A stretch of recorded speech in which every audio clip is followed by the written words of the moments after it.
Listo, chicos, continuemos, ok, para ver si salimos con esta. Estas dos lecciones son de bibliología, ¿verdad? Con esta terminamos las dos de bibliología. La próxima semana, si el Señor nos presta la vida y estamos vivos, estamos aquí y estamos haciendo un montón de cosas, entraríamos viendo los temas igual de teología sistemática. Entraríamos viendo lo que son las dispensaciones y los pactos. Las dispensaciones y pactos son 3 lecciones, entonces la siguiente semana vamos a poder ver 2. Luego la siguiente, la otra, finalizamos con dispensaciones y pactos y entramos con el pacto mosaico. No tiene nada que ver con los mosaicos de las paredes, por aquello. Entonces, ok. Estábamos viendo lo que era, ¿qué? ¿El tema? Bibliología, exactamente. Y para terminar, quiero leerles unos comentarios de una gente prestigiosa dentro de las filas del cristianismo que... Vean ustedes el concepto, se los voy a leer para que ustedes vean el concepto que ellos tienen o tenían y que más bien nosotros deberíamos también de tener acerca de la Biblia. Nada más, lo que quiero es leerles son los comentarios y luego vamos a pasar al tema ahorita que nos ocupa, que es, ¿verdad?, la división general de la Biblia. Que ahí Raquel me hizo una observación ahora excelente, ¿verdad?, que está... Sí, porque si no llego aquí yo... Nos perdemos. Sí, llego así como, ¿qué pasó aquí? Eso me pasa bastante, ¿verdad? Ya lo han notado. Entonces que nos toca que es las divisiones, que es el tema. Vamos a ver el primero, un hermano, se llama Henry Rogers. Él, en un libro que él escribió, ese libro se titula, lo pueden apuntarlo si quieren buscarlo, el libro se titula El origen sobrehumano de la Biblia. Y él escribió lo siguiente, es un poco largo. Dice, este Henry Rogers escribe y dice: esta colección de libros ha tenido una aceptación en el mundo como ninguna otra. Como ninguna otra. La literatura de Grecia, de templos y de actos heroicos, que asciende como el incienso de esta tierra, no ha tenido ni la mitad de la influencia que ha tenido este libro, producido por una nación menospreciada, tanto en tiempos antiguos como en los modernos. Este libro va igualmente de la cabaña del hombre sencillo, como al palacio del rey. Está entrelazada en la literatura del erudito y colorea el habla callejera. Entre el gabinete de los hombres se mezclan las tristezas y las alegrías de la vida. La Biblia atiende a los hombres en la enfermedad, cuando la fiebre del mundo está en ellos. Es la mejor parte de nuestros sermones, nuestras mejores oraciones están basadas en sus historias con las cuales nuestros padres, los patriarcas, oraron. El hombre tímido, a punto de despertarse del sueño de su vida, mira a través del cristal de las escrituras y su ojo se vuelve más brillante. Qué interesante, ¿verdad? No tiene miedo de estar solo o andar en el camino desconocido. Tomar la mano del ángel de la muerte y decir adiós a la esposa e hijos. Unos 1000 famosos escritores surgirán en este siglo para ser olvidados en el próximo. Pero el hilo de plata de la Biblia no está flojo, ni la taza de oro rota, como una crónica del tiempo. Sus decenas de siglos han pasado. Henry Rogers dice que la Biblia en realidad ocupa, y hasta sin saberlo, ojo, yo no sé si ustedes han escuchado, que hasta sin saberlo incluso, la Biblia, algunos digamos que se aprendieron alguna palabra o algo, o alguien dijo algo chistosa de ella, que alguien dice algún comentario. Nunca he escuchado gente que dice comentarios incluso de la Biblia que ni siquiera han leído. Y lo hacen hasta de chiste y vacilan, pero lo toman como parte de expresión del lenguaje de la gente. Y también, entonces, vean qué increíble, dice él que la Biblia ocupa, sin saberlo, esos lugares que la gente incluso que ni siquiera la conoce, la lee, hasta chistes hace de la Biblia. ¿Verdad qué interesante? No lo saben y sin querer ahí está. Otro personaje más para avanzar con eso. Este señor se llama Lewis Sperry Chafer, no Chafa, ¿verdad? Lewis, se escribe Lewis o Lewis Sperry, S-P-E-R-R-Y, Chafer. Sperry dijo, este señor dijo: la Biblia no es la clase de libro que un hombre habría, ojo, lo voy a repetir. La Biblia no es la clase de libro que un hombre habría querido escribir si hubiera podido, ni podría haberlo escrito aunque hubiera querido. O sea, ¿a quién se lo? Nadie. Que alguien diga, o sea, tiene que tener demasiada imaginación una persona para hacer eso. Definitivamente solo Dios. Es decir, que realmente la Biblia sí es excepcional, porque la Biblia, lo vimos en los temas anteriores, que la Biblia abarca básicamente todo lo que nosotros pudiéramos hablar, todo, y platicar acerca de las cosas de Dios, tanto ocultas como manifiestas.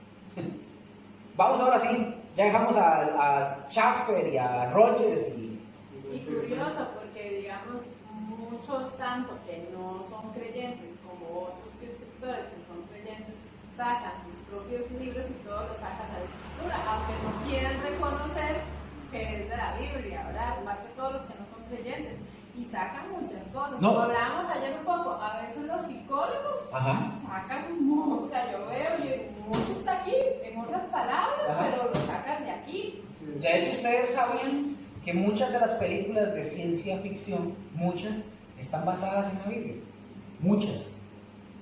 Mucho de lo de la Biblia. No hablemos de Armagedón y todo eso, pero sí hay muchas películas que sacan ideas. No digo que todo, ¿verdad? Sí. No digo que todo, pero mucho está basado en lo que la Biblia enseña. Nada más que lo tiran a la ficción y un sinfín de cosas, ¿verdad? Nada que ver. Bueno, chicos, vamos a entrar. El tema: división general de la Biblia. Y vamos a ver de qué partes consta la Biblia y quiénes intervienen en la Biblia. Vamos al primer punto. Dice que la Biblia está organizada de la siguiente manera. Esto con respecto al Antiguo Testamento, ¿verdad? Bueno, perdón, en la primera división es sencilla. Está dividida en el Antiguo y el Nuevo Testamento. Estas son las primeras dos divisiones, es súper fácil. Sí, ahí está. Y el hecho de que nosotros hablemos, por ejemplo, del Antiguo Testamento, escuchen esto, no quiere decir de ninguna manera que el Antiguo Testamento no está en operación.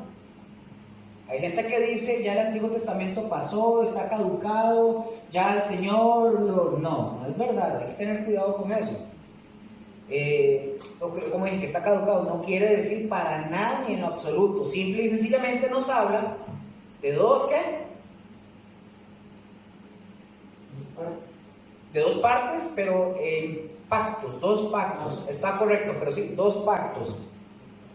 Dos maneras en las que Dios trató en la antigüedad, y ojo, y que está tratando en este tiempo con nosotros. Entonces, vamos a ver la primera. El Antiguo Testamento se divide en tres partes. Ahora, les voy a hacer una aclaración, aquí lo estoy haciendo así. El Antiguo Testamento, en realidad, si nosotros lo vemos así por separado, por detalle, por ahorita yo lo agarré todo general, pero se divide en cuatro. Pero no lo pongan, después lo vemos y después les explico por qué. Porque el primero en las divisiones está bien, así como yo se los pasé, son los libros históricos que va de tal a tal. Pero si usted agarra de Génesis hasta Deuteronomio, si mal no recuerdo, eso se le llama el Pentateuco o la Torá. Okay. Pero lo agarré general. Desde Génesis hasta Esther, estamos hablando de libros históricos en el Antiguo Testamento, ¿verdad?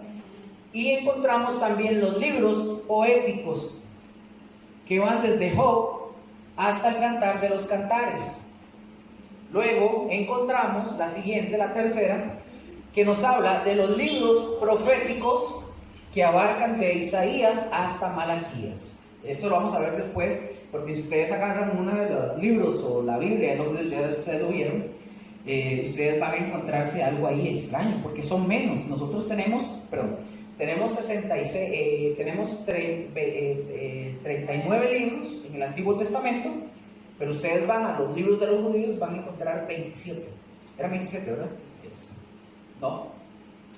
No me acuerdo, ahorita lo veo. Sí, por ahí anda. Son menos, y uno dice, ¿pero por qué? Después lo vamos a ver para que vean por qué. Pero son los mismos, todos los que están, que nosotros tenemos desde Génesis hasta Malaquías, son los que ellos tienen. Pero es por el acomodo y por otras cosas. Pero es lo mismo, todo lo que viene. El siguiente, el Nuevo Testamento, vamos a ver. Voy a hacerles aquí la observación, por ejemplo, con el libro de los Cantares, antes de ver esto. ¿Cuántos de ustedes han leído el libro del Cantar de los Cantares? ¿No lo han leído? Sí. Bueno, este es un libro que habla del amor, y aunque a nosotros podemos tomar expresiones de amor y traerlos a nuestra relación con Cristo, la verdad es que ese libro fue escrito para hablar del amor entre parejas. Ahí. Esto lo estoy señalando porque la Biblia abarca todos los temas, incluso el amor entre parejas. Obviamente yo no le voy a decir a Rose, ¿verdad? Es que tus mejillas como las cachetes de un cordero y tus ojos como los de una paloma o cosas así, si no me sopapea. Tal vez no lo vea feo, pero no lo va a comprender así como tan romántico, porque es una época completamente distinta. Entonces no lo podemos hacer de esa forma. Y si usted, repito, yo no sé, Gustavo, usted le dice, uy, es que esos brazos de gacela a Raquel, no sé qué, un brazo suyo le dejan el ojo morado, al menos. Porque me pega con el brazo de gacela. Sí. Porque esto tiene expresiones que nosotros sí podemos entender y captar, pero que son expresiones muy ricas, pero de la época, ¿verdad? Entonces, vimos ya libros proféticos, ¿verdad? Malaquías y eso, ok. Entonces, Malaquías, aquí viendo, cuando terminan de ver Malaquías es el último profeta, para que esto lo apunten ahí lo que voy a decir.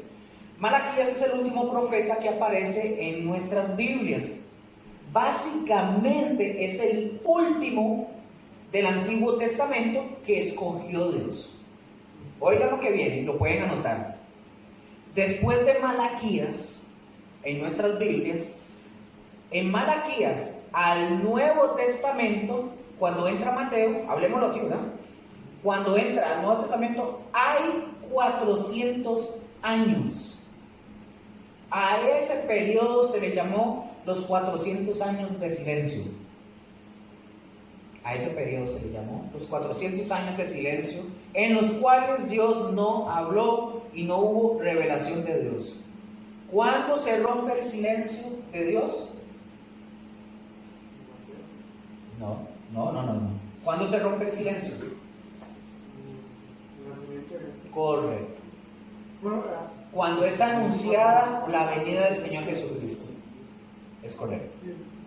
¿Qué iba a decir? No. Ok, pero es correcto, sí. Entonces, el Nuevo Testamento, ahora sí, mientras ya les mencioné eso que era importante. Y ahí no hay una respuesta. ¿A dónde? De por qué ese silencio. Sí, eso lo vamos a ver después. Sí, hay respuesta. Un poquitito. Entonces, el Nuevo Testamento está dividido de la siguiente manera, como lo vemos ahí en la pantalla. La primera división, ¿cómo se llama la primera? Los libros históricos. ¿Y de dónde van esos libros históricos? De Mateo hasta Hechos. Y yo les quiero hacer una aclaración. Hay una división también. Hay una división. Sí, esos son libros históricos, desde Mateo hasta Hechos. Pero ahí hay una división adentro de esos históricos. Digamos, los evangelios. Bueno, en ese sentido sí, o sea, que son los evangelios, pero son los evangelios y entramos a Hechos. Son esos 5 libros. Es como el Pentateuco, como la Torá, pero del Nuevo Testamento, casi. Algo así, ¿verdad? No, esto nada que ver, esto es un patazo mío, ¿verdad? Para que no me hagan caso. No, pero viéndolo así. ¿Sí? Es interesante. Entonces, el hecho, eso mismo iba a decir, el hecho de que nosotros hagamos esta clasificación, esto que estamos haciendo, no viene en la Biblia. Esta es una clasificación que los seres humanos han hecho, ¿verdad? Eso es para que haya un orden, y es bonito, la verdad, se puede entender muchas cosas. Que fueron los humanos los que hicieron estas divisiones, y no quiero que vayan a caer en el error, que piensen que porque son históricos, ojo con eso, no tienen aplicación práctica sobre nuestras vidas. Ojo con eso, sino que simple y sencillamente nos estamos refiriendo a que habla de la historia. Por ejemplo, los evangelios son históricos, pero encontramos obviamente doctrina a diestra y a siniestra, un montón, en cada uno de ellos. Nada más es por la generalidad, ¿verdad? Como hablan. Número 2, el epistolario, ¿verdad? Nada que ver con pistolas. El epistolario que va desde ¿qué? Desde Romanos hasta Judas. No Iscariote, gracias a Dios, sí. Algo semejante pasa también a veces si nosotros hablamos, por ejemplo, del epistolario, es decir, son las cartas, ¿verdad? Las cartas, encontramos en las cartas una gran variedad de expresiones en las cartas. Y vean qué interesante, porque la existencia de las cartas nos ayuda a nosotros a entender qué es lo que pasó cuando Jesús estaba vivo en la tierra, cuando Jesús vivió. La explicación la encontramos en las cartas, por ejemplo. Otro, por ejemplo, si empezamos nosotros con Romanos, es una carta por excelencia teológica. Romanos es excelente, tiene tanta enseñanza teológica que es increíble. Y para nosotros obviamente es una bendición todas estas cartas, porque nos explican qué es lo que sucedió. ¿Me han captado? Sí, muy bien. Por ejemplo, cuando Cristo fue crucificado, ¿quién nos ayuda a nosotros a entender mucho, a entender acerca de la crucifixión de Cristo?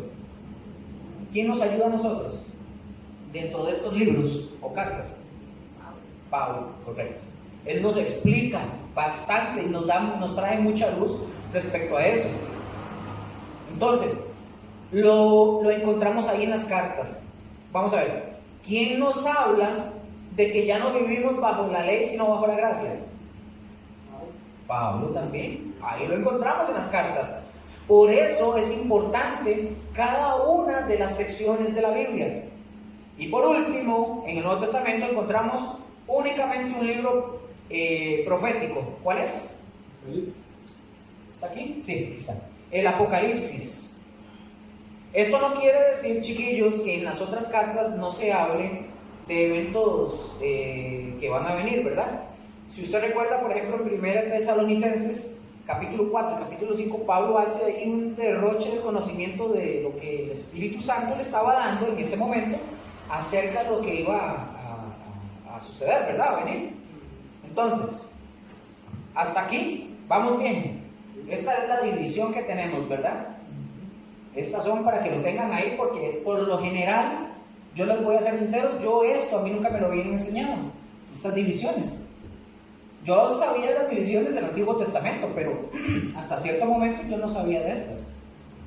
Ahora ya ustedes lo saben, estamos, para que sepan que sí hay. Entonces vamos a ver, entonces ahí está la división. ¿Cómo entendemos ahora ya estas partes? Anoten por ahí en sus cuadernos, vamos a ver algo. Vamos a ver.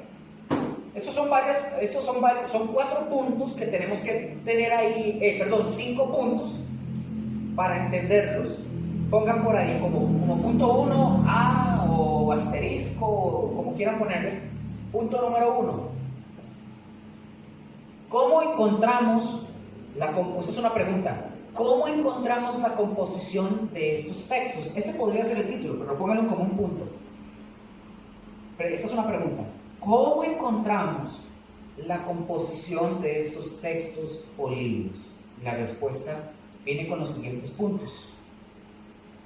Repito, ¿cómo encontramos la composición de estos textos o libros? ¿Me dicen? ¿Lo tienen?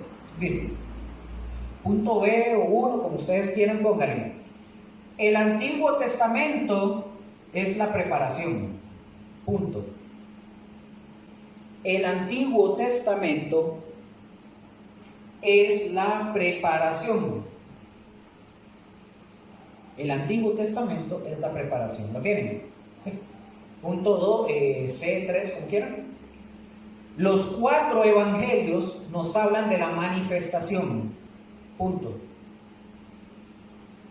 Los 4 evangelios nos hablan de la manifestación. Punto. Punto 4. ¿Lo tienen? Sí. Punto 4. Bueno, sí, no importa. O 3 o 4, no importa. Dice, las epístolas nos hablan de la explicación. Las epístolas nos hablan de la explicación.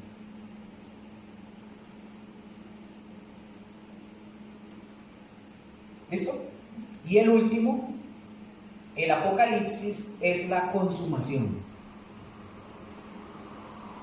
El Apocalipsis es la consumación. Entonces, ¿cómo encontramos esa composición de esos libros? Así está la composición, como lo acaban de tener ahí. El Apocalipsis es la consumación.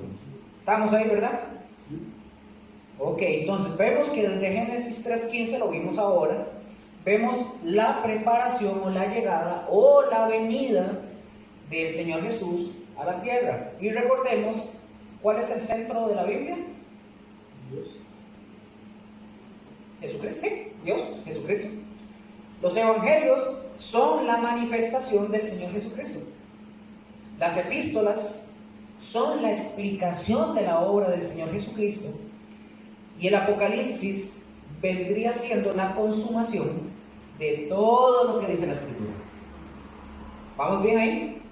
Recordemos que el Apocalipsis, nosotros encontramos una nueva creación ahí, el paso básicamente a la eternidad después del juicio final, ¿verdad? ¿Vamos bien? ¿Van entendiendo? Sí. Vamos a hablar ahorita a lo que corresponde ya a la división de la Biblia de los seres creados. Y nos vamos a referir de los seres creados porque básicamente desde que el Señor dijo sea, empezó a haber vida en el planeta, pero no hubo vida no solamente vegetal, sino también vida animal. Pero recuerden que también hubo vida inteligente, no estoy hablando de aliens, ¿verdad? No, para nada. Vamos a encontrarnos en la Biblia con vida inteligente, que es inteligente cumpliendo cada uno un papel que Dios le estableció o que Dios le permitió básicamente hacer. Y los primeros seres inteligentes que vamos a ver, y pueden ponerlo como título, los primeros seres inteligentes que vamos a ver ahorita son los ángeles. Vamos a ver a los ángeles. Bueno, no aquí los vamos a ver, ¿verdad? Por aquello. ¿Quiénes son los ángeles? Ahí está. Ustedes lo tienen igual. Dice que son seres creados. Obviamente son distintos a nosotros. Nosotros, oigan esto, tenemos una bendición distinta a los ángeles. Y yo creo que la bendición que nosotros tenemos es mejor. Y vamos a ver por qué. Porque se dice que los ángeles, que Dios, dice que Dios los creó. ¿Estamos de acuerdo? Dios creó a los ángeles, pero la palabra en ninguna parte dice que Dios sopló aliento de vida en ellos. En ninguna. No dice que sopló aliento de vida. No dice que hizo a los ángeles a su imagen y semejanza. No lo dice. Dice que creó todo. Los únicos seres creados, y lo vamos a ver, somos nosotros, los seres humanos. Es decir, somos seres inteligentes. Supuestamente, ¿verdad? Postdata, entre comillas, pueden ponerlo. Y existe un error en el que a veces nosotros caemos por fijarnos en lo que, por no fijarnos, perdón, en lo que dice la Escritura, por ejemplo, de los ángeles. Se dice, ustedes escucharon a Jesús que él dijo que los ángeles no se casan ni se dan en casamiento. ¿Recuerdan esa escena? Cuando le preguntan a él que quién iba a casarse con aquella mujer que tuvo como 700 esposos, todos se murieron, y cuando llegue al reino de Dios, ¿quién se va a casar con la mujer? Entonces él empieza a decir que los ángeles no se casan ni se dan en casamiento. ¿Recuerdan? Bueno, ahí está, pero ahí lo van a recordar después. Entonces, ojo, los ángeles no se reproducen. Pongan atención. Los ángeles no se reproducen y debido a esto mucha gente ha interpretado que los ángeles son seres asexuados. Es decir, que no tienen sexo. Y eso no es verdad.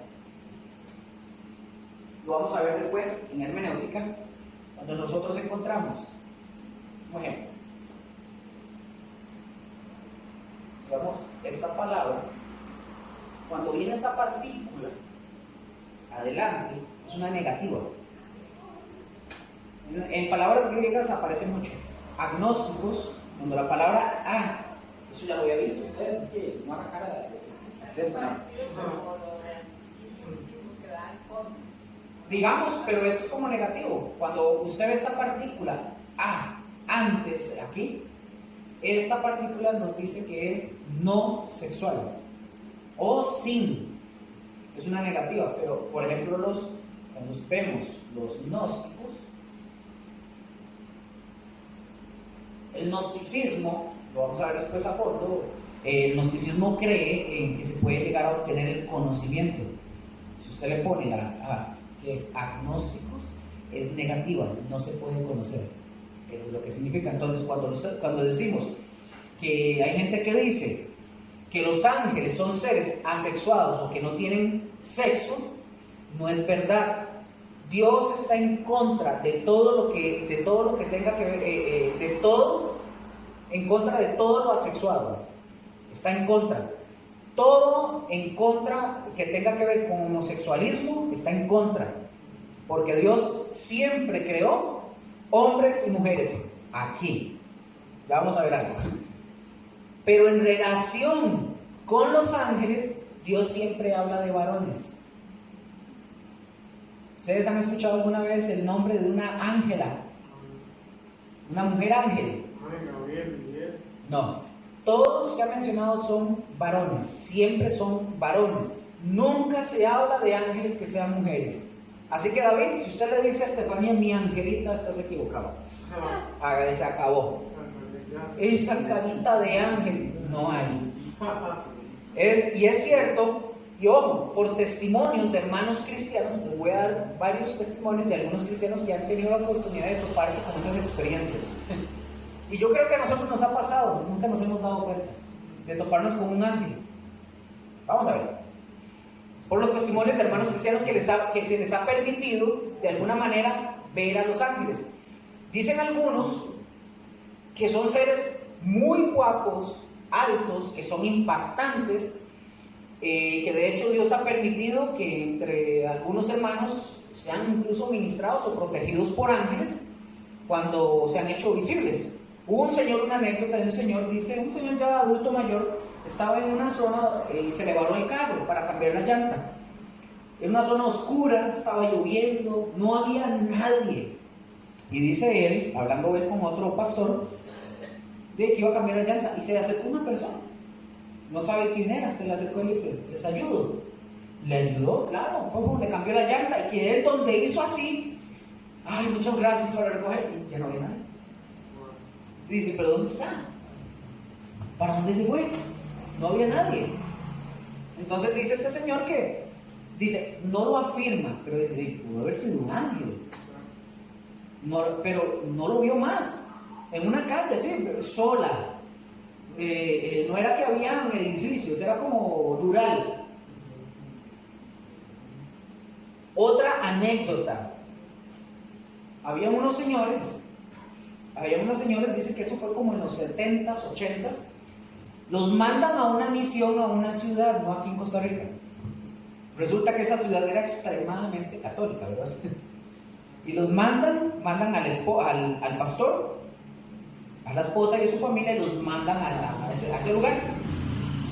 Entonces la gente del lugar, los del pueblo, los detestaban, tan así que dice que les tiraban piedras, en algunas ocasiones les quisieron quemar la casa, en otra ocasión dice que les regalaron unos pollos, dos gallinas, las habían envenenado.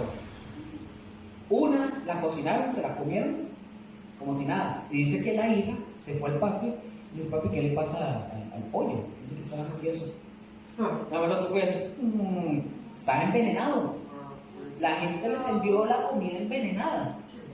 Sí, entonces, no les pasó nada. Pero dice que un día el pueblo, ya cansados, se levantaron, y es una historia real, dice que se levantaron, se fueron con antorchas, con armas, con un montón de cosas porque los iban a ir a matar. Los iban a ir a matar. Entonces el pastor toma a su hija y a su familia y a su esposa y les dice: vean, ya, no nos vamos a poner así, vengan y denme. Le dio una escopeta a cada uno. Tenían escopetas, porque son como de campo. Tenían escopetas. Póngase aquí, si ellos entran, denle. Y dice que venían allá, ya venían con la turba de gente y se detuvieron allá y se quedaron así. ¿Qué es eso? Se quedaron quietos observándolos, dieron media vuelta y se fueron. No supieron qué pasó. Pasan unos años, entonces la gente se empieza a convertir. Y uno de ellos, que venía en esa turba, ya se había convertido. Y dice que se le acerca y le dice: mira, tengo una duda. ¿Por qué aquella vez que ustedes venían para matarnos, por qué se detuvieron? ¿Por qué no siguieron? ¿Qué fue lo que pasó? Y le dice: no, hombre, usted está loco. ¿Cómo íbamos a avanzar con esos 5 tipos grandotes que estaban encima de su techo? Vea, a mí se me eriza la piel de pensarlo. Dice: esos tipos que estaban en el techo, grandotes, no nos íbamos a meter con ellos. ¿Y ese qué iba a hacer? ¿Cuáles tipos? ¿Ustedes me pueden explicar? A mí no me pasó, yo no puedo afirmarlo, pero son experiencias que a las personas les ha pasado. Probablemente a nosotros nos ha pasado y no nos hemos dado cuenta. Probablemente. Entonces, muchas veces, como lo acabo de decir, muchas veces tal vez nosotros hemos sido ministrados o protegidos de alguna manera por algún ángel y no nos hemos dado ni siquiera cuenta. Y dice la palabra que estamos en el tiempo de los ángeles. ¿Y dónde encontramos nosotros actividad de ángeles? En la Escritura, un libro específico, donde se mueven mucho. No. Ahorita. Sí. Ajá, ¿no? Correcto. Ahí se ve muchísima actividad de los ángeles que se mueven. No significa que no tenían trabajo, ¿verdad? Entonces tal vez a nosotros, por distraídos, tal vez no nos damos cuenta, pero es donde vemos a los ángeles actuar, como en Apocalipsis. Y no quiere decir, como acabo de decir, que no es que no tuvieran trabajo que hacer. Dice la Escritura que ellos están para ministrarnos y que algún día nosotros vendríamos a la salvación. Y ahí están ellos también. Dios los puso y tienen una función y fueron creados por Él para que les sirvan o les sirvieran al Señor, y obviamente Dios los usa, ¿verdad? La pregunta ahí: Dios podía decir y dar la orden, un ejemplo, sin la necesidad de que nada se moviera, pero sin embargo Dios usa ángeles. Y nosotros vemos igual en la Biblia que Él los usa, son seres creados, son de utilidad. Obviamente entendiendo el hecho de que los ángeles no se casan y no se dan casamiento, no quiere decir que son asexuados. A propósito, el sexo no tiene nada que ver con los genitales. Postdata, la gente interpreta que los genitales ese es el sexo como tal, y el sexo se refiere a las características biológicas y fisiológicas que definen al hombre y a la mujer. Yo puedo quedarme sin testículos y yo dejo de ser hombre por no tenerlos, aunque hable así.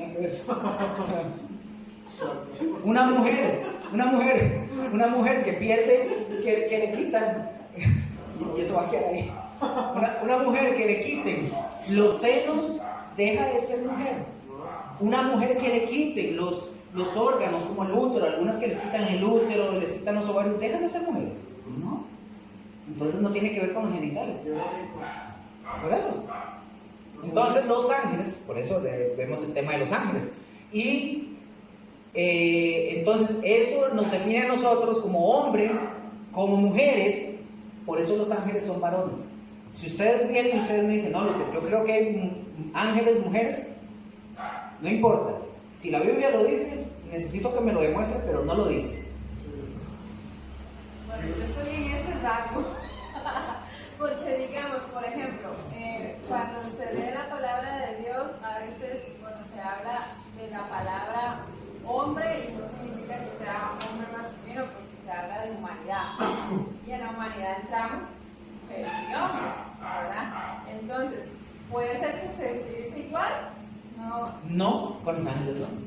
Porque cuando está hablando solo de los hombres y de la cuestión del hombre, es específica. Es solo el hombre. El hombre no es un ángel. Nosotros no somos ángeles. Pero cuando sí menciona la palabra que dice, y lo digo perfectamente, cuando dice el hombre es pecador, obviamente está haciendo mención tanto a hombres como a mujeres. Pero en el tema de los ángeles no existe una sola mención de que hayan ángeles mujeres. De hecho, son varones. No menciona. De hecho, yo tengo una enseñanza que es sobre los ángeles. Eso lo vamos a ver en algún momento. Y son de los ángeles. Ahí la tengo, la estoy alistando. Y otra pregunta, esa es una pregunta. Del soplo de vida. Sí. Usted dice que no hay soplo de vida sobre los ángeles, Ajá. ¿verdad?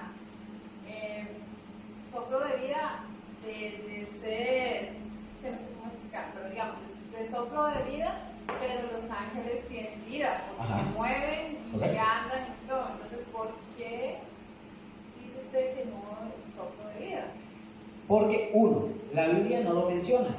La Biblia lo que sí menciona es que Dios sopló aliento de vida en el hombre, no en los ángeles. No nos da los detalles, pero tampoco nos da una luz para decirnos a nosotros, como decir, también los ángeles son creados a mi imagen y semejanza, que Dios lo diga, ¿no? De hecho, si usted ve la Biblia, y lo vemos en Daniel y en muchos otros pasajes, vemos, obviamente son como ciertas similitudes o características que tal vez pueden ser figurativas, pero nos dice cómo son algunos ángeles. Algunos dicen que tienen 6 alas, otros tienen aquí unas caras y son bichos raros. Entonces no son a imagen y semejanza de Dios.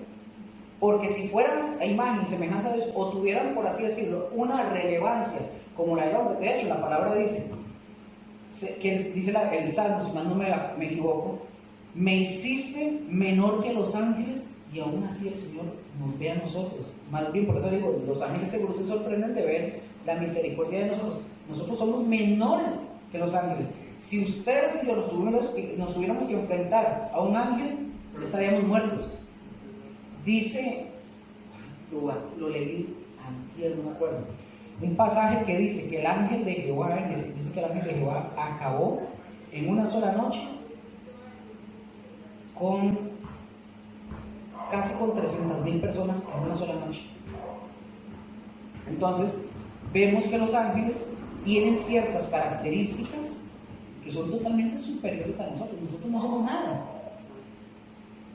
Entonces, cuando dice que Dios sopló aliento de vida, por ejemplo, en nosotros, es algo completamente especial. De hecho, la palabra dice que cuando formó al hombre y a la mujer, dice, fue bueno en gran manera. Todo lo demás fue bueno.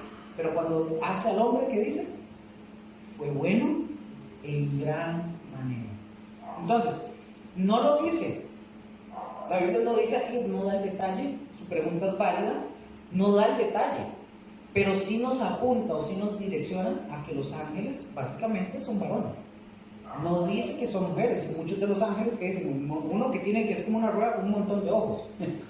El otro que tiene 6 alas. Luego están los querubines, los serafines, luego están los ángeles, los que son los que vienen a la tierra, que traen esos mensajes, que todos tienen diferentes funciones, pero no dicen que son hermosos.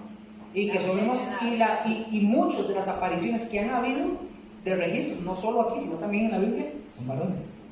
Cuando Jesús resucita, dice que había un ángel sobre la piedra, o 2 ángeles, eran uno, no recuerdo, y le dice, ¿a quién buscáis?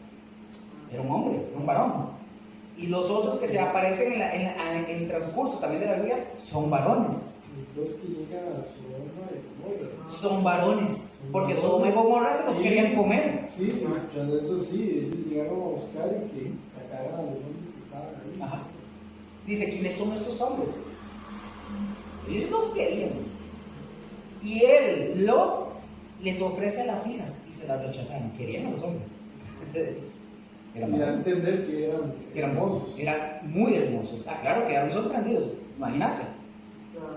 Entonces, no lo dice como tal, no lo menciona, pero sí da la alusión, sí lo da como a entender, por así decirlo. No, pero que igual yo por haber Entonces, para seguir, es decir, o nosotros, hablando de la sexualidad, como le decía, somos ángeles, somos hombres o mujeres, pero los ángeles son varones, no son mujeres. Así que, carita de ángel, la Estefanía se acabó. Y de los seres creados, escuchen, racionales, están enseguida de los ángeles, oigan esto, siguen los gentiles. Los gentiles. Ahí terminamos con los ángeles. Ahora vamos a ver a las naciones gentiles actuando. Todos, escuchen esto, todos, absolutamente todos descendemos de Adán y Eva, ¿o no? Sí, ¿verdad? Y eso es un hecho que incluso es científico, y se dice que todos venimos de una misma sangre, como lo dice la Biblia. Venimos todos de Adán y Eva, todos éramos gentiles, de una misma sangre, así como lo menciona la Biblia. Y venimos todos de Adán y Eva, todo el mundo era gentil, de hecho, todos somos gentiles. Ya vamos a ver. Pero cuando Dios decide que hay una nación de la cual va a nacer el Mesías, es cuando ya hay una nación diferente a los gentiles. Pero todos somos gentiles, básicamente. Nosotros, vamos a ver, nosotros sí seguimos siendo gentiles, y yo quiero que entendamos esto. Yo no quiero decir que Dios no nos quiso, postdata, no es eso. No quiere decir que Dios no nos ama. Porque si ustedes se han puesto atención en la lectura de la Biblia, ustedes se van a dar cuenta que desde el principio la sangre semita se mezcló también con la sangre gentil. La sangre semita, por aquello, tiene que ver con, no necesariamente judíos, tiene que ver con, ¿qué se me dice? Con descendientes que son de Sem, cuyas lenguas son de origen semítico, o entre las que incluyen el hebreo, el árabe y el arameo. A eso se refiere, ¿verdad? Por aquello, no solamente judíos. ¿Ustedes han escuchado la frase antisemita? Los que son antisemitas son los que detestan a los judíos. Entonces, por ahí vamos. Vamos a ver Mateo. Mateo 1, por ejemplo, nosotros podemos ver ahí un ejemplo de esa, que venimos, que todos somos gentiles. Podemos ver esa genealogía, y dice, desde Mateo 1 hasta el versículo 16, se los voy a leer. ¿Estamos? ¿Lo leo? Sí. Dice Mateo 1, ahí me van siguiendo. Libro de la genealogía de Jesús, hijo de David, hijo de Abraham. Abraham engendró a Isaac, Isaac a Jacob, y Jacob a Judá y a sus hermanos. Judá engendró a Tamar y a Fares y a Sara. Fares a Esrón y Esrón a Aram. Aram engendró a Aminadab a Naasón, y Naasón a Salmón. Salmón engendró a Rahab, a Boz. Boz engendró a Ruth, a Obed, y Obed a Isaí. Isaí engendró al rey David, y el rey David engendró a Salomón, de la que fue mujer de Urías. Salomón engendró a Roboam a Abías, y Abías a Asa. Asa engendró a Josafat a Joram, y Joram a Usías. Usías engendró a Jotam a Acaz, y Acaz a Ezequías. Ezequías engendró a Manasés a Amón, y Amón a Babilonia. Después, ahí me perdí. A Amón a Josías, y Josías engendró a Jeconías y a sus hermanas en el tiempo de la deportación a Babilonia. Versículo 12. Después de la deportación a Babilonia, Jeconías engendró a Salatiel, y Salatiel a Zorobabel. Zorobabel engendró a Abiú, y Abiú a Eliakim, y Eliakim a Azor. Azor engendró a Sadoc, Sadoc a Aquim, y Aquim a Eliud, un montón de nombres. Eliud engendró a Eleazar, Eleazar a Matán, y Matán Jacob. Y Jacob engendró a José, marido de María, de la cual nació Jesús, llamado el Cristo. Ahí tenemos una prueba de la sangre del Mesías. Vemos que no es pura. Lo podemos ver, lo notaron. Vemos que no es pura en el sentido que es pura de hebrea, me doy a entender. Así judío, ¿verdad? En el sentido judío o israelita, como usted lo quiera imaginar. ¿En dónde está esa genealogía? ¿Desde dónde la vemos? Sí, pero desde alguien específicamente. ¿Una mujer ahí? Rahab, esa es una. Tamar, ajá. Ruth también. ¿Alguna otra? Sara.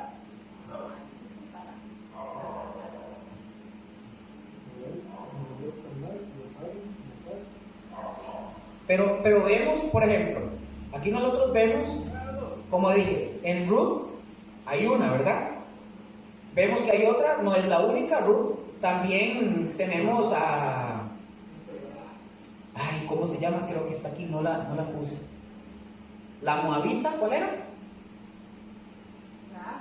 Ah, no, Ruth era Moabita. Ojo, suave, aquí vamos, ahora sí, ya, pensé que me había perdido. ¿No? Pongan atención. En los tiempos de Josué, si más no me equivoco, Dios dijo, pongan atención, Dios dijo que jamás entraría un moabita a la congregación de Israel. Lo dijo Dios. ¿Qué pasó ahí? Ruth era moabita. ¿Por qué Ruth aparece ahí? Y no solo en la congregación de Israel, sino que aparece en la descendencia de Cristo. ¿Por qué? ¿Tienen alguna idea? Eso puede ser una. ¿Pero por qué?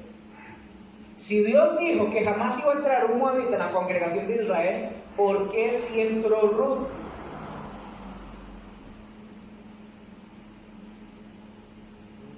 ¿Bien? No sé si será esa respuesta, pero en aquel tiempo, cuando alguien no era de Israel, lo metían como si fuera, o sea, lo adoptaban. Sí, esa era una. Podría ser que sí, pero sí, se le puede considerar como buena, pero acuérdense de algo. Y esto tiene mucho que ver cuando Dios nos dice esto. Dice, porque alguien puede creer que Dios se equivocó. Dice, bueno, Ruth era moabita, ¿por qué entró? ¿Qué? ¿Dios se equivocó? No, no se equivocó.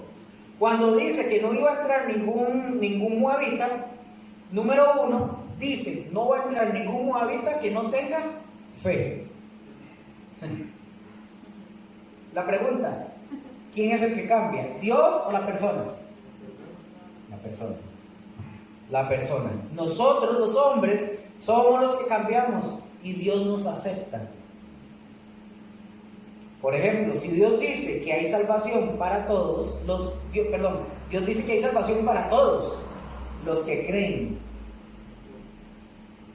¿La salvación no es para todo el mundo?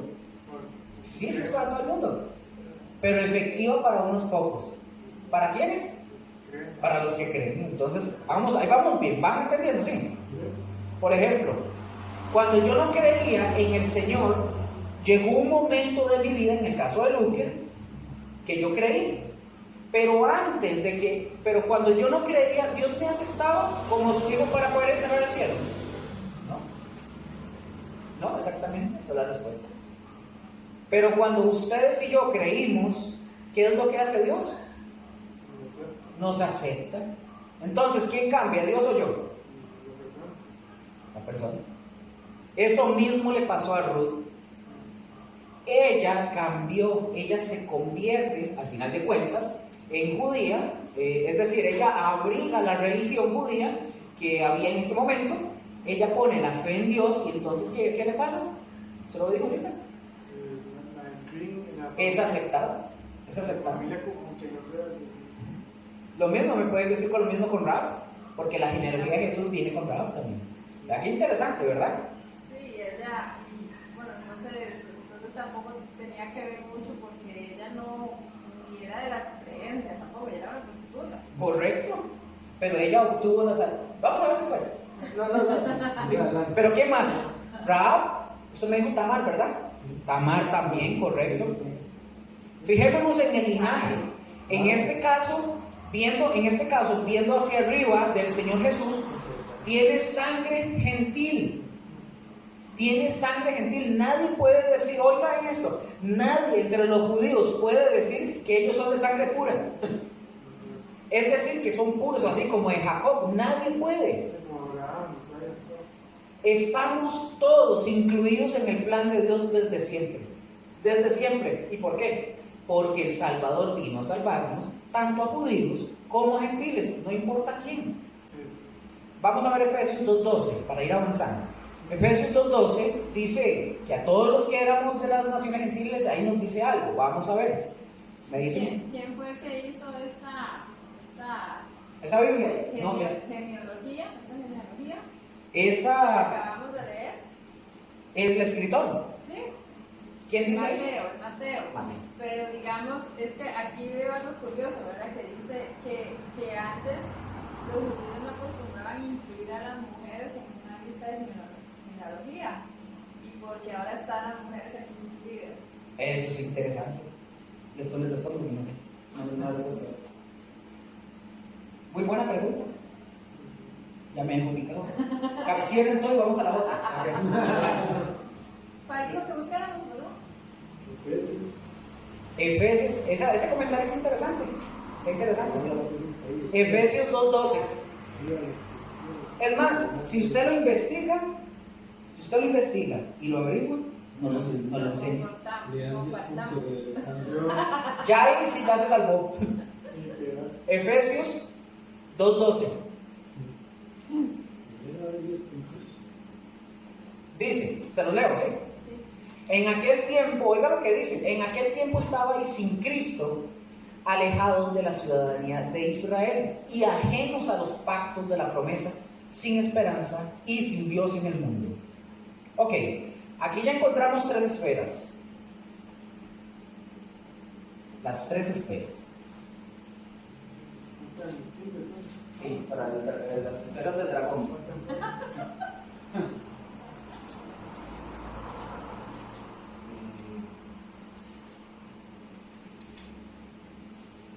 Ok.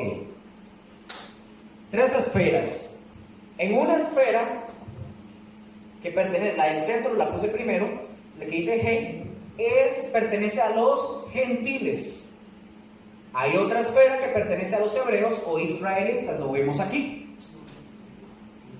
Hebreos o israelitas,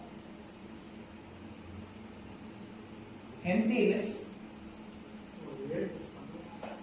Esto lo vemos ahí un momento. Y la otra esfera que encontramos, esta esfera abarca parte de las dos. ¿Ustedes creen cuál es?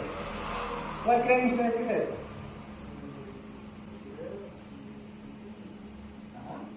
Esta abarca parte de estas dos. Tenemos tres esferas: los gentiles, los hebreos o israelitas y ¿la qué? La iglesia.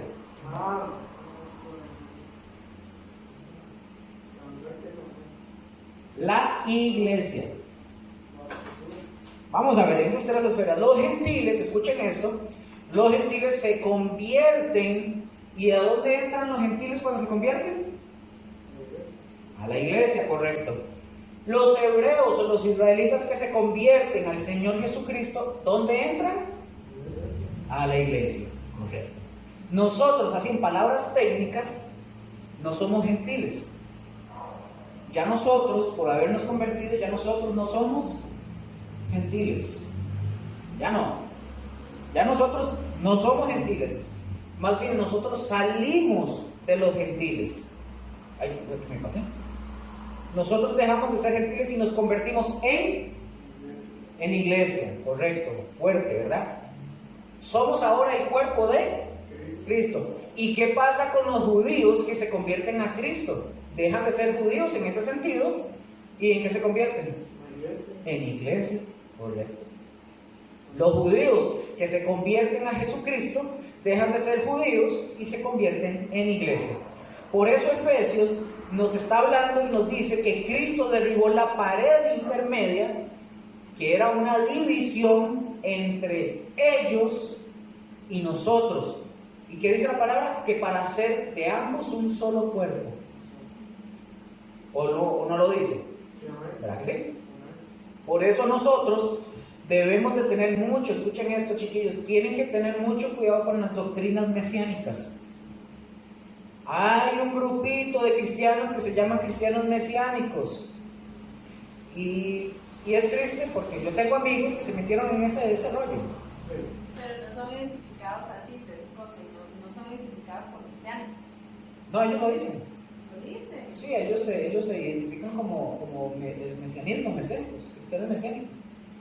Tal vez, pero son, y es triste, la verdad es muy triste, porque el Señor Jesús, tanto que hizo, yo me sorprendo, tanto que hizo, tanto que explicó también el apóstol Pablo, hablando de que ya no hay diferencia entre unos y otros, pero ellos, sin embargo, ellos muchas veces, ellos creen que se sienten más cerca de Dios porque creen que tienen sangre judía.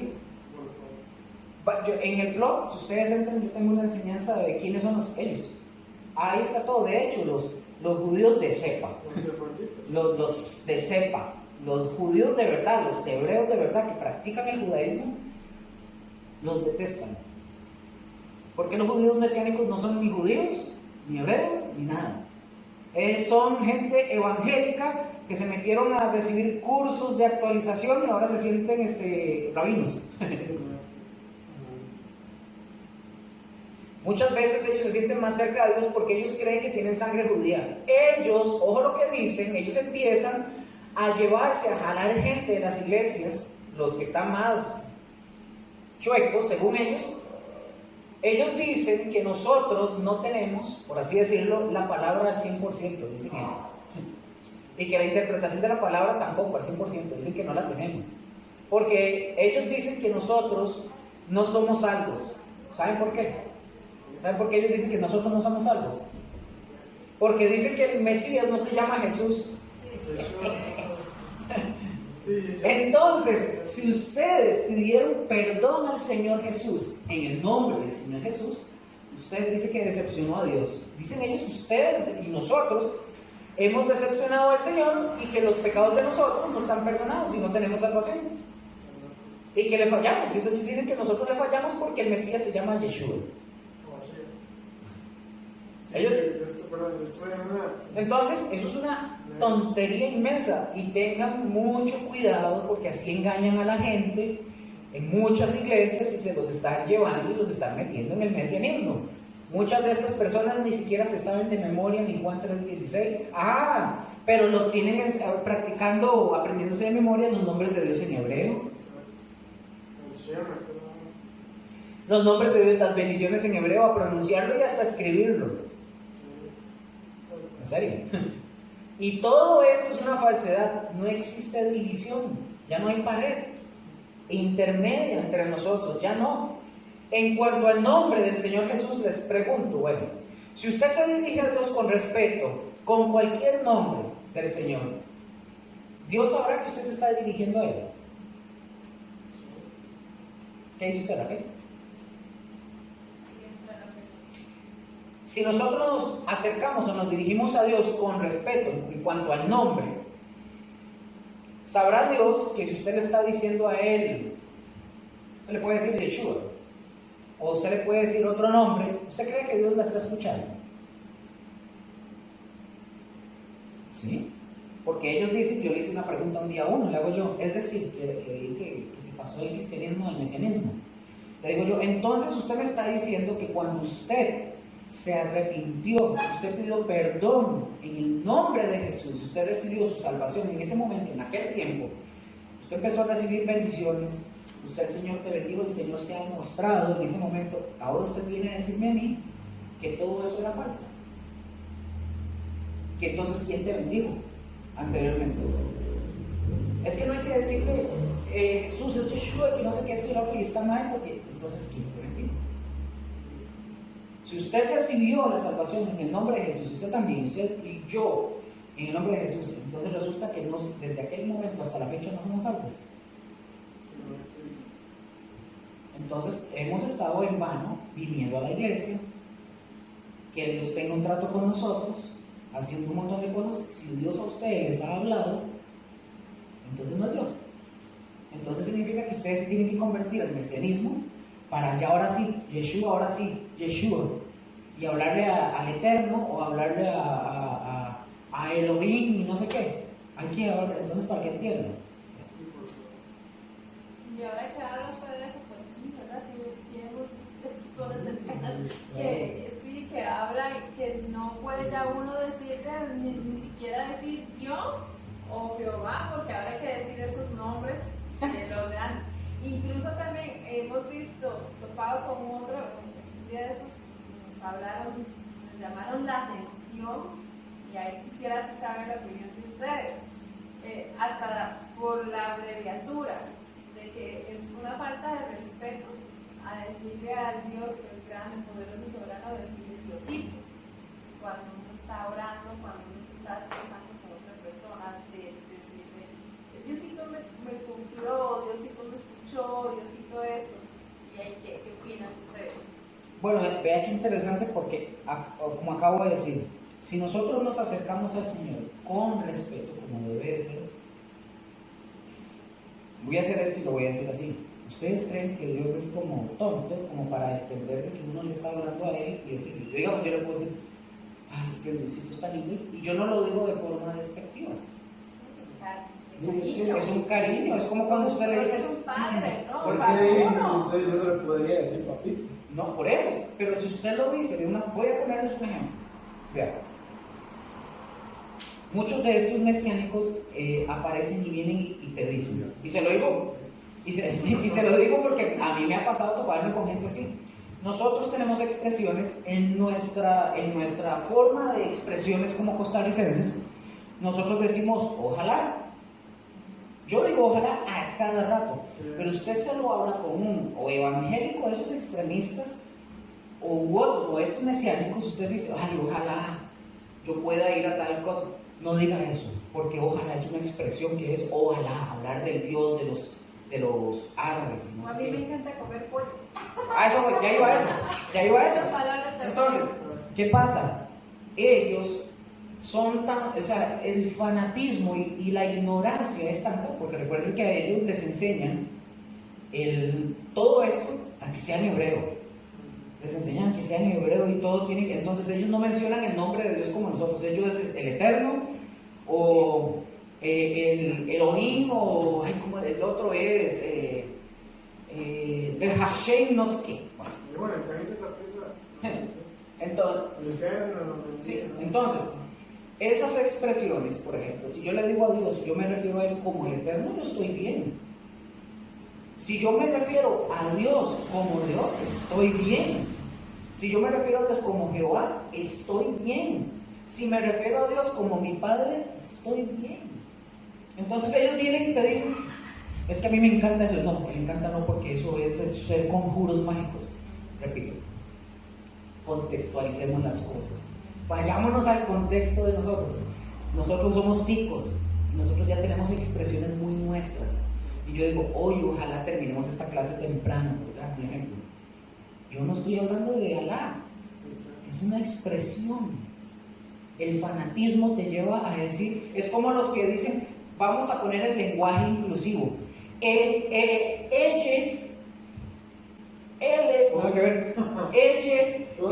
Mi compañero, entonces, ¿qué es? Es forzar a hacer cosas cuando ya hay cosas que son de forma natural. Yo digo ojalá, yo no estoy hablando de Alá, es una expresión muy de nosotros. Me encanta hablar de tal cosa. Yo no estoy hablando de encantamientos ni de conjuros. Son expresiones muy propias de nosotros. Ya ahí es donde caemos en el error del fanatismo y de las locuras de que no diga eso. No, el nombre de Dios es este. Suave. A ellos uno por, digamos, por decir israelí. Yo lo mucha digo. gente lo toma mal. ¿Ustedes me han escuchado decirlo aquí? Usted no es adivino, porque Dios no es adivino y alguien me lo dijo un día. ¿verdad? Entonces, se van, o sea, Son extremos. es un decir de nosotros. Es que, y nosotros, digamos, nosotros como ticos, si vamos a otro país, sí tenemos que tener ciertos cuidados. Como cualquiera otro que venga aquí. Como otros que vienen Porque a aquí. veces una palabra es una vulgaridad ya. Porque digamos, está aquí bien. se dio un caso con el suegro era que así, con el suegro, el papá era con unos españoles, Ajá. que para ellos el hablar vulgar no es malo, y eran cristianos, Ciertas frases que tal vez para ellos no son vulgares. y las decían aquí, Y todo el mundo, todo el mundo, pero es que hay que ver siempre las cosas de parte de la cultura. Entonces ahí yo sí tengo que tener cuidado, pero aquí en Costa Rica, yo voy a decir a usted, ojalá y me van a salir con eso, No, ahí- ojalá mejor se vaya usted. No, volvemos a lo mismo, son extremos. La gente, se los digo, yo los invito, lean en el blog está, yo si quieren se los paso para que lo lean, quiénes son. Y ustedes van a leer ahí algo, todo interesante de dónde salen, lo que hablan y dicen, pero volvemos a lo mismo, son expresiones de nosotros. Usted a mí me dice, Luque, adivine de dónde vengo. Usted no me está hablando de hechicerías ni brujería, es la expresión. Entonces tenemos que andar cuidándonos así como que, ay, ¿cómo le digo? Como esos que incluyen el lenguaje inclusivo. Tengo que andarme cuidando cómo le hablo.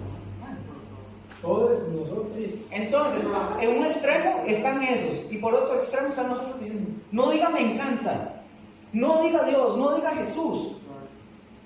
Esta gente, la gran mayoría, ni Juan 3:16 se supo. Salieron de una iglesia evangélica y a mucho esfuerzo llevaban la Biblia a la iglesia. Se salieron, se los llevaron, nos metieron en esos rollos y usted los va a ver ahí con banderas haciendo así, otros sacando armas y vistiéndose de Rambo, otros hablando palabras hebreas como que si fueran hebreos. A nosotros Si ustedes van a Estados Unidos, se montan en un avión, van a Estados Unidos, ustedes se van, están en tierra norteamericana, ¿eso los hace gringos? No. El que yo entre a McDonald's y me coma una hamburguesa, ¿me hace hamburguesa? No. Sí, eso sí. Me hace lagarto, pero no soy hamburguesa por entrar en McDonald's. Puede ser que me sea un payaso, pero sí. Pero al final de cuentas, son tantas cosas que la gente, por la ignorancia, y ojo, estoy hablando de la ignorancia, no solo en general, sino de la escritura, que los lleva a eso. Y nos vamos a topar con esa gente. A nosotros nos decían que es que ellos, uno ya tiene que aprender de que uno tiene que ser una iglesia profética para poder seguir hablando de esa manera. El Señor nos dice que nosotros tenemos que ser así, tenemos que hablar con profecía y hay que hablar de esta manera.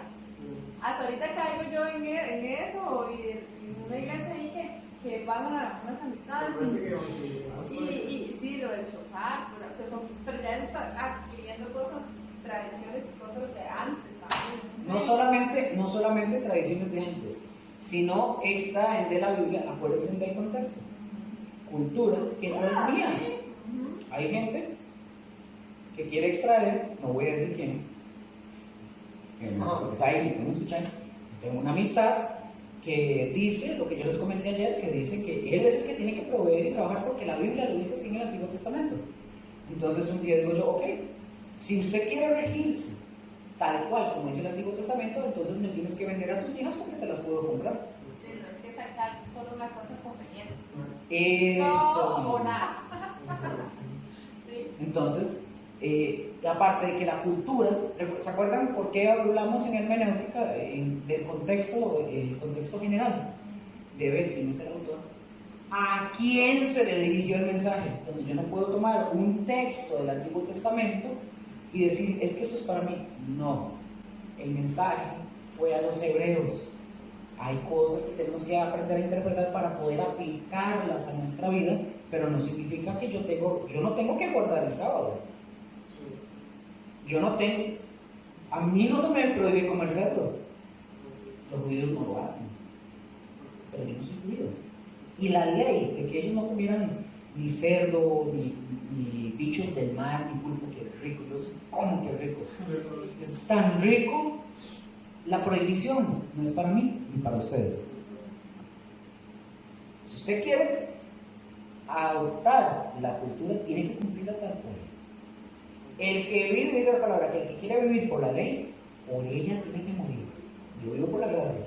Y no estoy justificando gracia como la oportunidad de pecar. Porque a nosotros se nos manda varias cosas en el Nuevo Testamento. A los gentiles los querían judaizar. Entonces, Pedro o Pablo, no recuerdo, manda a decir que a los gentiles no los estorben con eso. Solo si tenemos que compartir algo ambos, tanto judíos como gentiles. Dice, a los gentiles no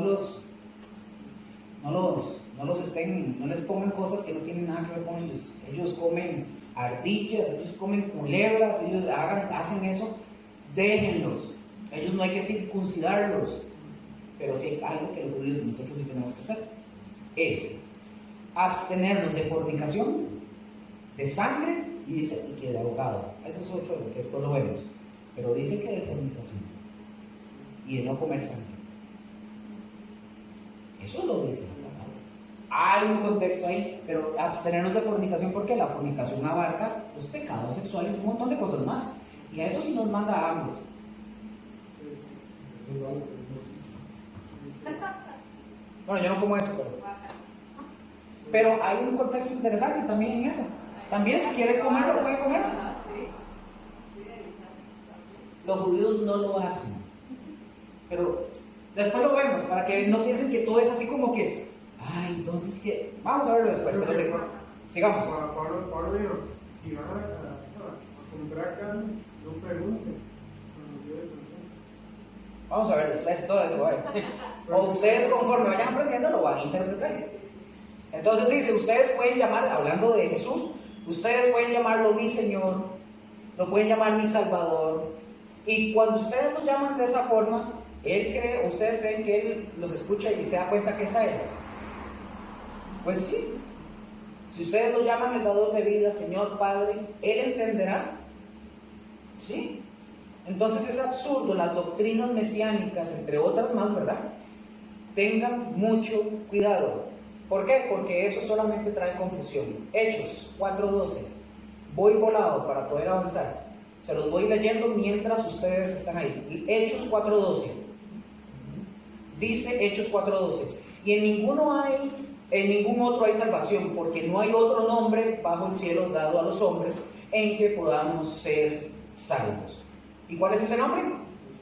El nombre del Señor Jesús. Nuestro Señor Salvador Jesucristo es el único en el que hay salvación. Es el nombre del Señor Jesús. Y Dios le ha otorgado a los gentiles, de los cuales estamos hablando, ¿verdad? Nos ha otorgado muchísimo poder, y recordemos que hasta que los judíos, oigan esto, que hasta los judíos vuelvan a tomar el control en Jerusalén, que todavía no lo tienen. Esto, si ustedes están viendo eso, que ya los judíos tomaron el control en Jerusalén, significa que el Señor ya vino por los judíos y ustedes se quedaron. Sí. ¿Verdad? Significa que ya está aquí en la tierra. Pero mientras tanto, a estos tiempos se le llama en la escritura el tiempo de los gentiles. Y si ustedes han leído al profeta Daniel, ustedes lo van a encontrar. Les voy a dar los versículos para que los apunten y los puedan ir viendo. De Daniel. Daniel capítulo 2, del 31 al 35. 2, 31 y 35. Daniel, ahí mismo, de Daniel son. Capítulo 7, versículos 13 al 18. También Daniel, capítulo 7, versículos 26 al 27. Ahora, ¿desde cuándo? ¿Desde cuándo? Hasta que pase, ahora sí. ¿Desde cuándo dejó de ser el tiempo de los judíos y se convirtió en el tiempo de los gentiles? No, ¿desde cuándo? Ahí está. Porque Babilonia se llevó cautivo al pueblo de Judá. Correcto, ahí está. Exactamente, desde que Babilonia se llevó cautivo al pueblo de Judá, ahí comienza el tiempo de los gentiles. Ahí comienza, eso lo vamos a ver más o menos cuando entremos a las dispensaciones.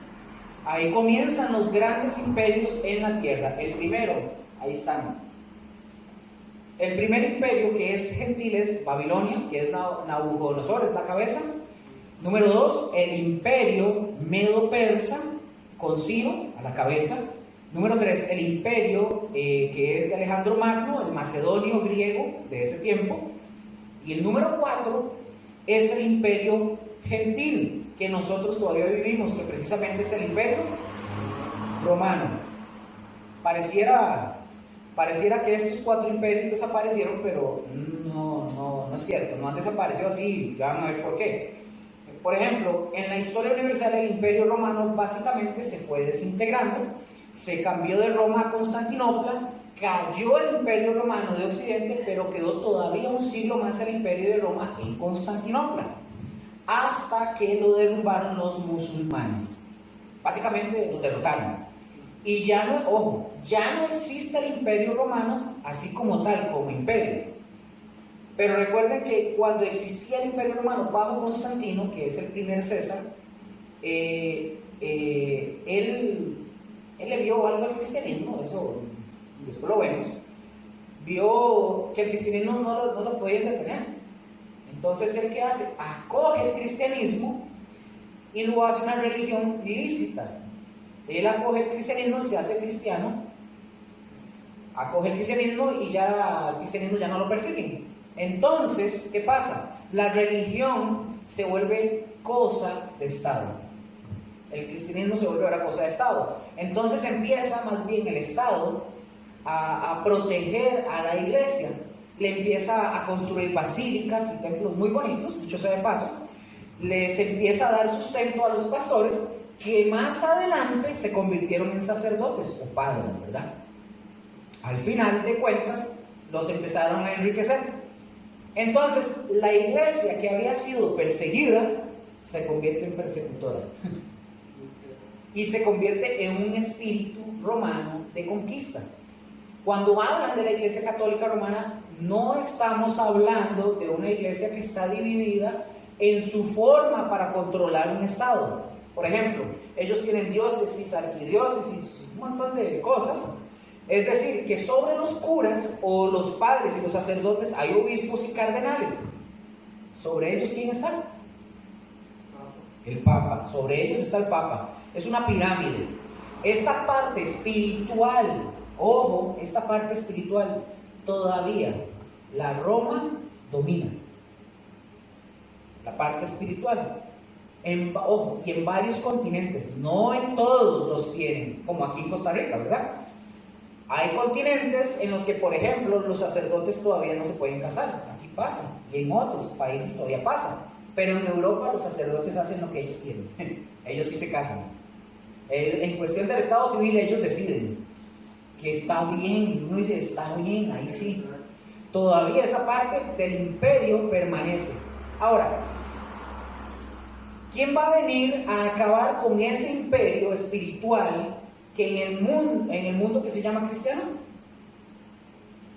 ¿Quién? Jesús, correcto. Dice Daniel 2. Lo pueden apuntar, yo se los leo. Daniel 2, del 44 al 46, dice que entonces vi una roca grande que fue cortada, no por mano, viene y cae sobre los imperios y los deshace. No queda nadie de ellos. ¿Quién es esa roca? Correcto. Ahí, hasta que eso suceda, es cuando termina todo lo que es el tiempo de los gentiles. Y Dios le pone un término al poder gentil sobre la tierra para que lo puedan entender, ¿verdad? De esa forma. Cuando esta roca cae, deshace absolutamente todos los imperios. Y esto por lo siguiente. ¿Cuál fue el primer imperio que existió en la cabeza de oro? Babilonia. Cuando vienen los medos persas, ojo con esto, ellos vienen y conquistan Babilonia. Ellos toman las costumbres de los babilonios, no las erradican. Los medos persas las mantienen y las implementan a su imperio. Luego viene Alejandro Magno, destruye a los medos persas y ¿qué hace? Se queda con él. Ahora ya vienen esos dos con esos paquetes, ¿verdad? Y los incluye en su imperio. Viene Roma, ¿Y qué hace Roma? Conquista. ¿Y qué hace? Toma todo y no los erradica. Eso lo vimos en falsas doctrinas. Importante, esto por principio de cuentas. Los dioses, todos los dioses griegos, son los dioses romanos cambiados de nombre. Pero son los dioses de ellos. Roma, me gustaría que escucharan esto cuando vean de falsas doctrinas para que vean ese colocho. Para que vean. Roma, escuchen, nunca quiso destruir la cultura griega. ¿Y qué les dije al principio de la lección? Que nosotros todavía estamos dominados por la cultura griega, ¿verdad? Pues, ¿qué creen ustedes? Pero ¿qué va a pasar cuando venga el Señor? El Rey de Reyes. Él no va a adoptar ninguna de esas costumbres, Él las va a destruir. Él no toma ni adopta ninguna. Él todas las destruye. No va a quedar nada de eso. ¿Hasta ahí más o menos entendimos? Entonces ya vimos, ya vamos finalizando, ya vimos los seres creados inteligentes, vimos los ángeles, vimos a los gentiles. Ahora ¿a quién vamos a ver? A los judíos. Porque cuando Dios llama a Abraham, es cuando comienza el periodo de los judíos. Él los llama para hacer de él una nación, un pueblo de donde saldrían reyes, y ahí comienza la división entre los hebreos, la descendencia de Abraham, y los gentiles. Escuchen esto, desgraciadamente, como ellos se sintieron elegidos, eso sucede todavía, ellos se sintieron elegidos del Dios vivo y verdadero, en lugar de abrirse al mundo y ser un pueblo de sacerdotes para ministrar al mundo, ellos se cierran. Entonces se convierten en una nación exclusivista. Ellos, escuchen esto, ellos no entraban a las casas de los gentiles. ¿Por qué? Porque ellos sentían que se contaminaban. Así trataban ellos a los gentiles. Los gentiles para ellos eran semejantes a los perros. O sea, sin ninguna importancia. En ese momento se tenían prosélitos, eran como discípulos, pero eran raros, eran muy raros los prosélitos. Nosotros nos encontramos, por ejemplo, con un prosélito muy famoso, que es el de Cornelio. Ustedes recordarán a Cornelio que antes de recibir al Señor, él oraba mucho, ayudaba a la nación judía, pero no era salvo. No era salvo. Él creía en Dios, pero no era salvo. Fue salvo cuando viene Pedro, y Pedro le trae el mensaje del Evangelio. Y él recibe a Cristo en su corazón, entonces es salvo, pero antes no era salvo. Y este tipo de prosélitos eran pero muy exclusivos. No cualquiera podía formar parte de ese tipo de prosélitos. Además, el prosélito de los judíos era bien peligroso.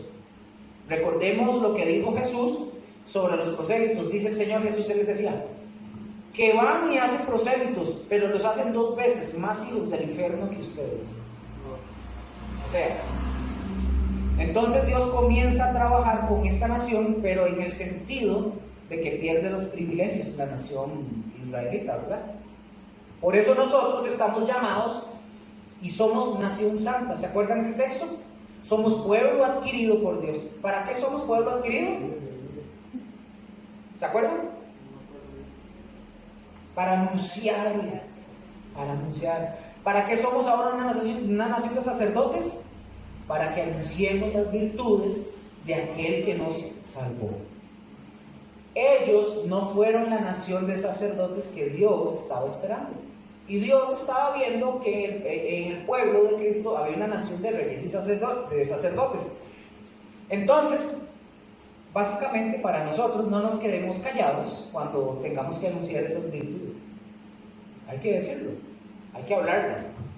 Y Él no quiere que nosotros cambiemos antes de que vengamos a Él. Él se encarga de trabajar en nosotros, en nuestras vidas, para que nosotros dejemos todo lo pecaminoso y vengamos a la salvación.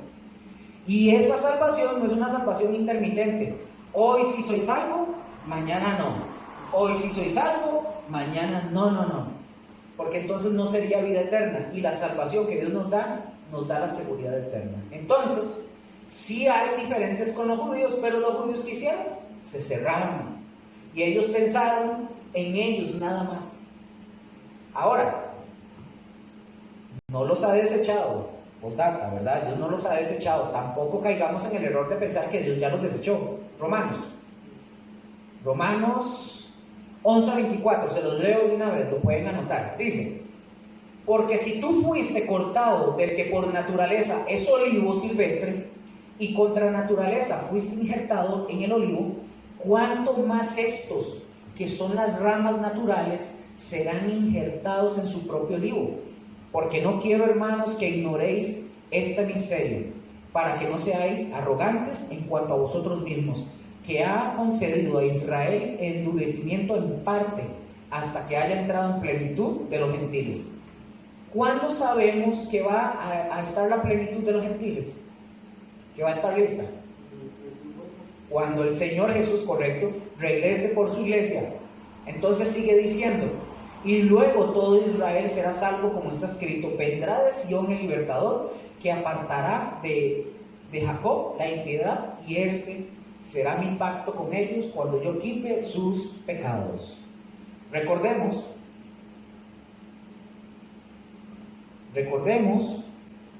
la iglesia es quitada de aquí, y cuando es quitada ya todos los gentiles que habían de entrar, ya van a entrar ahí.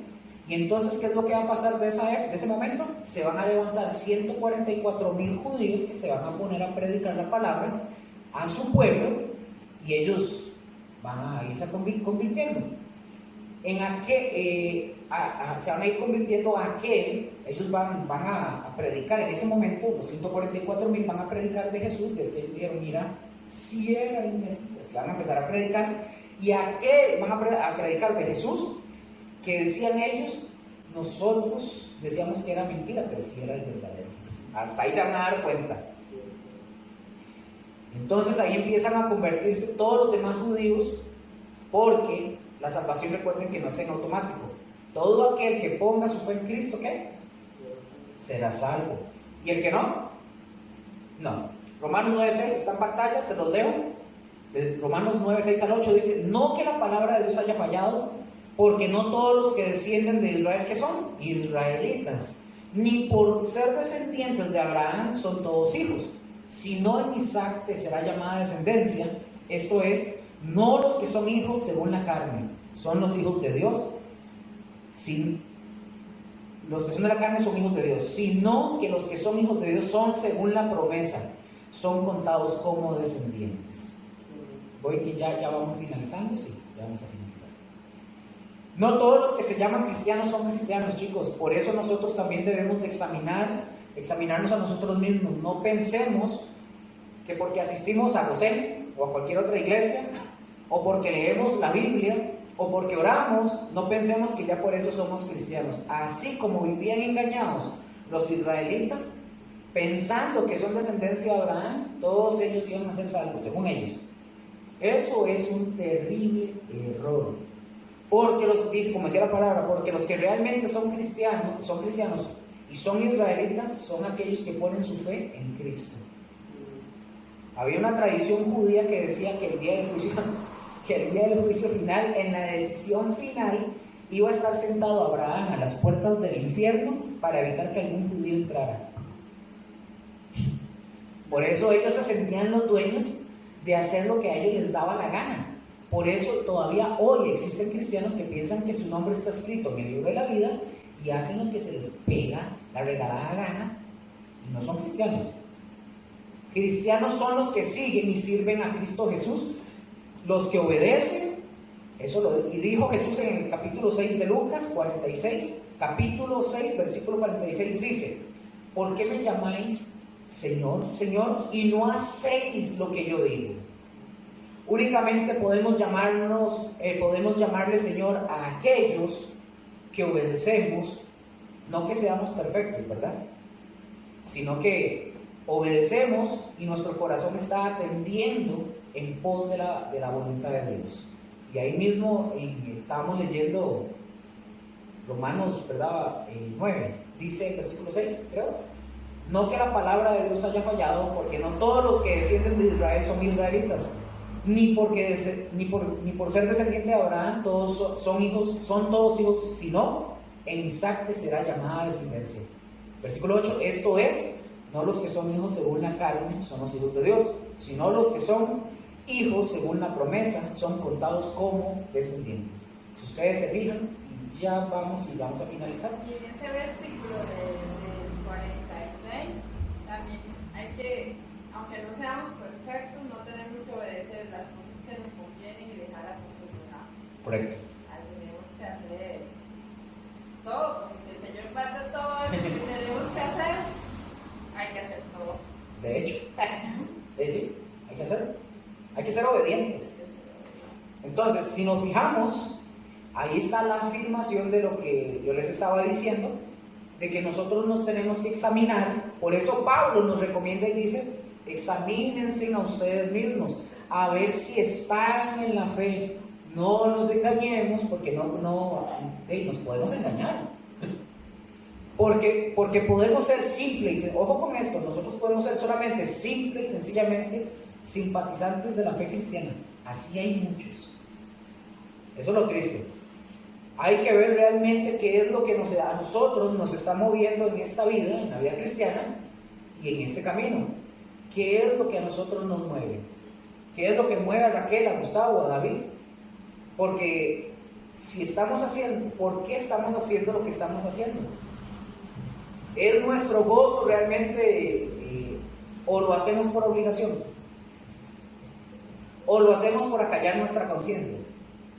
Eso lo responde cada quien. Y es triste, qué triste sería llegar a aquel día, ¿verdad?, delante del Señor y decirle, Señor, ya vine. Y el Señor, ajá, ¿sí? Señor, pero yo hice milagros. Yo enseñé en la escuela berea. Les di clases a Raquel y a Gustavo y hasta les hice presentaciones. Y les prediqué también a aquellos fulanos y eché fuera demonios. Y que nos diga, nunca te conocí, hacedor de maldad. Si a ustedes no les causa susto o que les eriza la piel, pero ¿qué pasó?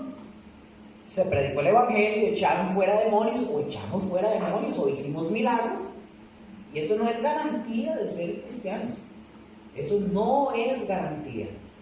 Y a través de la historia han habido pastores, incluso de iglesias cristianas, que no son cristianos y que afortunadamente en algún punto de la vida se han dado cuenta y han cambiado. Algunos. Ustedes saben que hubo uno de esos famosísimo, se llamó John Wesley. John Wesley, él no era cristiano, ojo. ¿Y sabe qué hacía John Wesley? Él predicaba. John Wesley predicaba y no era cristiano. Mucha gente se convertía al cristianismo por lo que John Wesley predicaba.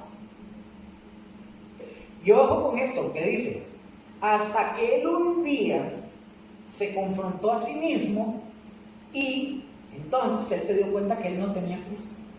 Se dio cuenta que no tenía Cristo en su corazón y él enseñaba, lo que él enseñaba que había en la Biblia era porque sonaba muy bien, sonaba bonito, y que traía esperanza al corazón de la gente, pero gracias a Dios él se dio cuenta antes de que muriera porque él no era cristiano. Chicos, hasta la próxima semana y hermenéutica el miércoles.